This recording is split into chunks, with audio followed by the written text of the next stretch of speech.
Hello guys, अगर आपने मेरा पहला वीडियो नहीं देखा है तो एक बार उसको देख लीजिएगा। ये वीडियो उस वीडियो के अंदर जो कमेंट्स आए थे, जो मेरे पास मैसेजेस आए थे, उनका रिप्लाई है। तो मैं उन सभी लोगों को बताना चाहता हूं कि जो बिना किसी जानकारी के इसके नीचे कमेंट कर रहे हैं कि भाई आत्मनिर्भर बनो, भाई ये कर लो वो कर लो, हैशटैग मोदी रोजगार दो। इसका मतलब ये नहीं है कि हम लोग रोजगार मांग रहे हैं। इसके पीछे पूरी स्टोरी क्या है वो मैंने आपको वीडियो में बताई थी। फिर से बता देता हूँ, ये स्टूडेंट्स और टीचर्स द्वारा चलाया गया एक कैंपेन है जिसके अंदर हम लोग ये चाहते हैं कि जो सरकार सो कॉल्ड हर साल वैकेंसीज निकालती है उनका एग्ज़ाम समय पर हो, उनको टाइम पर रिक्रूट करे और उसके अंदर ट्रांसपेरेंसी हो, किसी भी तरह की गड़बड़ ना हो। और आप लोग क्या बोल रहे हो, आत्मनिर्भर बनो आत्मनिर्भर बनो। अरे आत्मनिर्भर बंदा कब बनता है? जब उसे पता है कि उसे कंपटीशन की तैयारी नहीं करनी है। आप लोगों की तरह 10वीं 12वीं पढ़े और एग्ज़ाम की तैयारी करने की बजाय बिजनेस करना शुरू कर दिया। मुझे किस बिहाफ पे आप लोग बोल रहे हो आत्मनिर्भर बनो? मैं उस कम्युनिटी से आता हूँ जहाँ पे 99% लोग बिजनेस करते हैं। मैं एक एजुकेटर हूँ तो मैं स्टूडेंट्स की बात इस मुद्दे पे उठा रहा हूँ कि ये हैशटैग मोदी रोजगार दो, इसका मतलब बिल्कुल भी नहीं है। ये एक शुरुआती एक हैशटैग निकाला गया है, लेकिन इसका मेन रीज़न यही है कि चाहे एसएससी हो, चाहे रेलवे हो या किसी भी कॉम्पिटिटिव एग्ज़ाम के अंदर जो ट्रांसपेरेंसी नहीं है, स्टूडेंट के साथ धोखा होता है। 1 साल पेपर हो जाने वाला पेपर 4-4 साल तक लटकाए रखते हैं।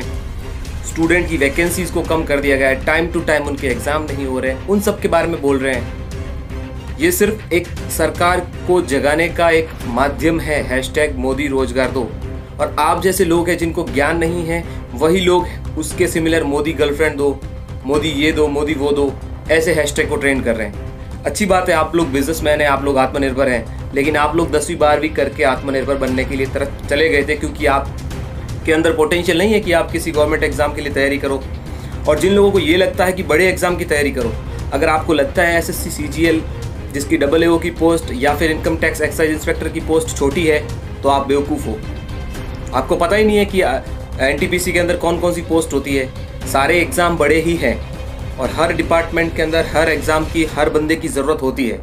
लेकिन जो डिपार्टमेंट्स के अंदर जो हेड में जो पुराने लोग बैठे हैं ना, जिनकी सोच, जिनको नहीं पता कि नए बंदे भी लाने होते हैं, वो लोग ऐसी बातें कर रहे हैं। उनकी आंखें खोलनी है। सिस्टम को ये बताना है कि स्टूडेंट भीख नहीं मांग रहा है। स्टूडेंट सिर्फ ये कह रहा है कि आप लोगों ने जो सिस्टम बना रखा है एग्ज़ाम करवाने का, कि एक किसी एग्ज़ाम का प्री आप लोग 3-3 4-4 महीने चला रहे हो, मेंस का कोई ठिकाना नहीं है। 2019 का आप लोग अब रिजल्ट दे रहे हो, बिना मार्क्स का आप रिजल्ट दे रहे हो, 20 की बात नहीं कर रहे हो, 21 की वैकेंसियाँ कम कर रहे हो। तुम ये सारी चीज़ें बात कर रहे हैं। हम लोग भीख नहीं मांग रहे, ठीक है ना? तो अगर किसी के मन में ये वहम हो कि हैशटैग मोदी रोजगार दो का इसका मतलब ये है कि हम लोग रोजगार मांग रहे हैं। रोजगार तो दे दिए ना, स्किल इंडिया के तहत मशीनें लगवा दी, सिलाई करेंगे। पर अगर जिस बंदे ने 4 साल अपनी ग्रेजुएशन के बाद, 3 साल अपनी ग्रेजुएशन के बाद कॉम्पिटिटिव एग्जाम की तैयारी करी है और जिस एग्जाम के लिए उसका ड्रीम है वो उसकी प्रिपरेशन कर रहा है, वो एग्जाम ही सही से ना हो तो फिर प्रॉब्लम नहीं होगी क्या? आप बोलो कि हाँ ठीक है, आपने ग्रेजुएशन कर ली, आपने 3 साल तैयारी कर ली, अब कोई बात नहीं, छोड़ो, आत्मनिर्भर हो जाओ। कुछ तो लॉजिक के साथ बातें करो आप लोग। तो जिस व्यक्ति को बिल्कुल भी नहीं पता कि हैशटैग के पीछे का रीज़न क्या है और स्टूडेंट किस बात कौन सी बात पे प्रोटेस्ट कर रहे हैं या टीचर्स किन लोगों की बात कर रहे हैं, तो वो प्लीज़ आप लोग चुप ही रहें। आप लोग आत्मनिर्भर हैं, अच्छी बात है। आत्मनिर्भर बनना होगा ना, उस दिन अपने आप बन जाएंगे, उस दिन इस सिस्टम की ज़रूरत नहीं पड़ेगी। लेकिन किसी व्यक्ति को अगर ड्रीम है कि मुझे इनकम टैक्स इंस्पेक्टर बनना है, तो वो आपकी तरह पकोड़े बेच के या फिर मिठाई की दुकान चला के वो कभी नहीं बन पाएगा। इन लोगों को लगता है सिर्फ IAS RAS ही बड़े एग्जाम है। ऐसा कुछ भी नहीं है और RAS के अंदर भी धांधली होती है। तो बस इसी सिस्टम को ठीक करना है, इसीलिए प्रोटेस्ट है। और जो भी स्टूडेंट है, जितने भी जो समझदार है, जिन्होंने ज़िंदगी में कभी कंपटीशन या उनके किसी रिश्तेदार ने कंपटीशन की तैयारी की हो या सोच रहा हो, वो लोग इस प्रोटेस्ट में आगे आएँ और 25 फरवरी को 11 बजे ट्वीट करें हैशटैग मोदी रोजगार दो पे। और बाकी लोग अपना ज्ञान अपने पास रखें। जिस दिन जिसको आत्मनिर्भर होना होगा अपने आप हो जाएगा। और मैं फिर से कह दूँ, ये वही लोग हैं जिनको पता भी नहीं है कि स्टूडेंट किस वजह से प्रोटेस्ट कर रहा है और सिस्टम में कहाँ गड़बड़ है। बस इनको ये दिख रहा है मोदी रोजगार दो, इसका मतलब ये हो भीख मांग रहे हैं। अरे भीख मांगने वाले ग्रेजुएशन विद ऑनर्स करके नहीं बैठे होते।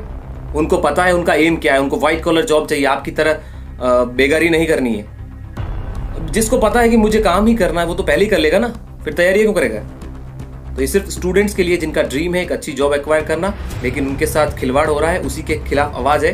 25 तारीख को 11 बजे आप सभी लोग ट्वीट करेंगे ज़्यादा से ज़्यादा #मोदी रोजगार दो पे, और इसके बारे में आगे जो भी हमारी प्लानिंग होगी उसके साथ बने रहेंगे। इस वीडियो को ज़्यादा से ज़्यादा शेयर करें और फिर से कोई फालतू कमेंट ना करें। मैं आपको फिर से बता दूं, ये स्टूडेंट और टीचर्स का एक मिला हुआ प्रोटेस्ट है और हम लोग किसी भी सरकार का विरोध नहीं कर रहे, सिर्फ उनकी आंखें खोल रहे हैं, अपनी आवाज़ उठा रहे हैं। धन्यवाद।